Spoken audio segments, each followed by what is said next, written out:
Jambi keagamaan, yaitu bulan suci Ramadan dan seluruh tim dari TPID yang nanti informasi tambahan atau menguatkan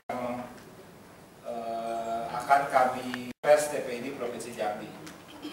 Baik, nanti silahkan teman-teman dari memperdalam informasi yang akan kami bacakan secara yang turut.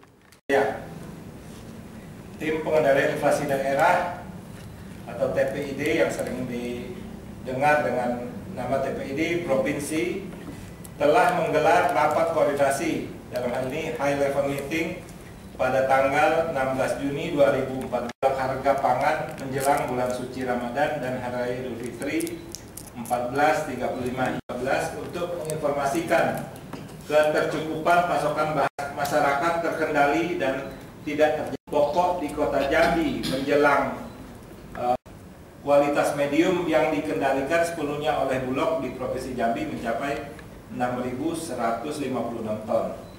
Dalam waktu dekat, jumlah stok tersebut akan bertambah menjadi 10.156 ton seiring dengan datangnya tambahan pasokan dari Sumatera Barat dan Lampung. Kan bisa dilihat jenis berasnya adalah merek Anggur, rata-rata harganya 9.000, Putri Palembang 9.000, dan beras terjadinya gejolak harga daging adalah H-3 Ramadan, jadi 3 hari menjelang bulan suci Ramadan dan 3 hari H-3 atau 3 hari menjelang Hari Raya Idul Fitri 1435 Hijriah. Untuk mengatasi gejolak harga tersebut, Dinas Peternakan Provinsi Jambi akan rutin menggelar operasi pasar pada beberapa titik di Kota Jambi. Yang ketiga, bumbu-bumbuan. Tidak seperti pada tahun-tahun sebelumnya yang selalu menjadi sumber utama gejolak harga, pada tahun ini harga komoditas bumbu-bumbuan yaitu bawang merah, bawang putih, cabai merah di Jambi justru stabil pada level yang rendah, bahkan trennya menurun dibandingkan dengan beberapa bulan sebelumnya. Stabilnya harga komoditas bumbu-bumbuan tersebut sejalan dengan meningkatnya pasokan seiring dengan masuknya masa panen pada sentra-sentra produksi komoditas tersebut. Program ketahanan pangan yang diinisiasi oleh Dinas Pertanian, Badan Ketahanan Pangan, serta instansi terkait lainnya turut memberikan insentif positif bagi pergerakan harga komoditas bumbu-bumbuan. Atas pertanyaannya, yang pertama mengenai harga jual dengan di toko atau pengecer itu harganya berbeda jauh. Jadi dalam kesempatan ini bahwa tata niaga LPG 3 kg atau LPG yang subsidi adalah sampai di pangkalan. Jadi harga itu dari agen sampai di pangkalan. Untuk pedagang eceran memang secara harga tidak kita tentukan. Jadi mungkin itu yang membuat harga di pangkalan dengan harga di eceran itu ada perbedaan yang cukup tinggi. Terus mengenai isi, jadi Pertamina menjual LPG itu dalam satuan kilogram, bukan dalam satuan ampere atau tekanan. Jadi patokan kita dari kilogram. Mungkin bisa dicek kembali di bobotnya atau kilogramnya, bukan di ampernya. Untuk lebih lanjutnya mungkin dari tim teknis kita akan menambahkan penjelasan secara detailnya. Terima kasih. Selanjutnya ke Pak Ian. 3 kg khususnya yang subsidi, Pak ya. Jadi dapat kami sampaikan sedikit sebagai ilustrasi bahwa LPG 12 kg itu subsidi juga, tapi subsidinya oleh Korporasi Pertamina. Sedangkan yang 3 kg itu dari APBN.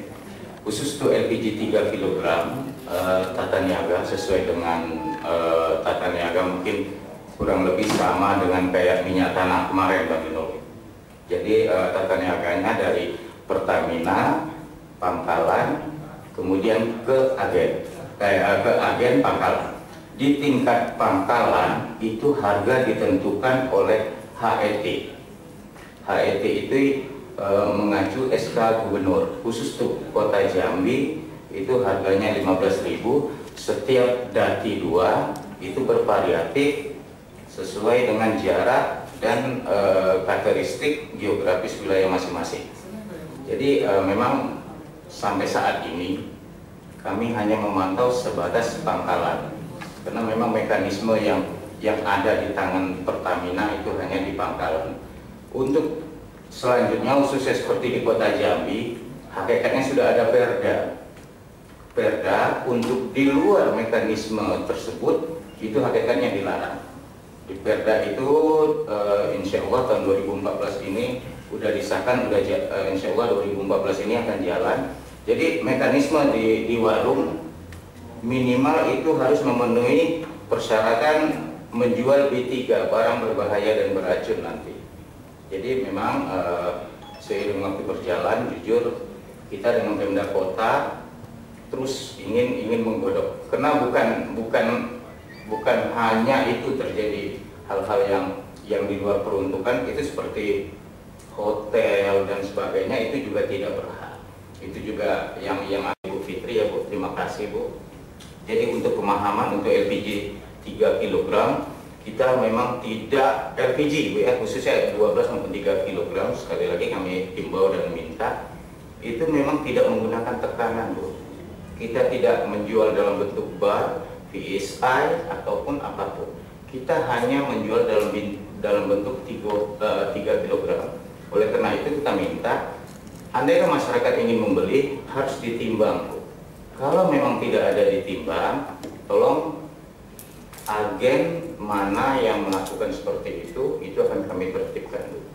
Jadi sekali lagi juga kami juga sudah memberi pemahaman Bu ya masalah LPG 3 kg dalam berbagai sosialisasi, bahwa kita itu kan kita pakai ampere gitu ya Bu ya. Nah, kita memang tidak menjual dalam bentuk tekanan Bu, karena memang gas yang ada di dalam itu memang sudah kita jadikan kilogram Bu. Jadi untuk kedepannya apabila memang melakukan pembelian seperti itu, tolong ditimbang aja Bu. Persyaratannya kondisinya cuma satu, hanya ditimbang. Di tempat yang mudah maintenance-nya gitu ya. Dan ini nanti kemungkinan akan kita pindah relokasi ke pasar Talang Baja. Nah itu.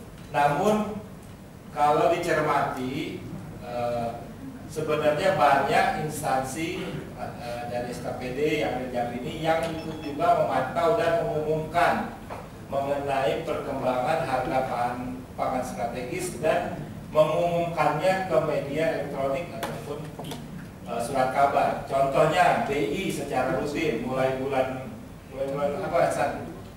Bulan Maret itu di salah satu harian itu menahan konsumen supaya jangan ke pasar. Jadi kita lakukan contoh-contoh Jambi di Polybag, kemudian juga Petarangan di Pekarangan sudah kita lakukan. Kemudian juga untuk mempercepat daripada suplai Jambi, kita juga sudah melakukan pertanaman secara spot khususnya di Kota Madia kita sudah lakukan lebih kurang 25 hektar. Itu kemudian juga PBD kita yang sekitar 15 hektar, 40 hektar. Kemudian juga di Muara Jambi juga ada 5 hektar, 2 hektar spot, dan itu cepat masuknya ke pasar kita.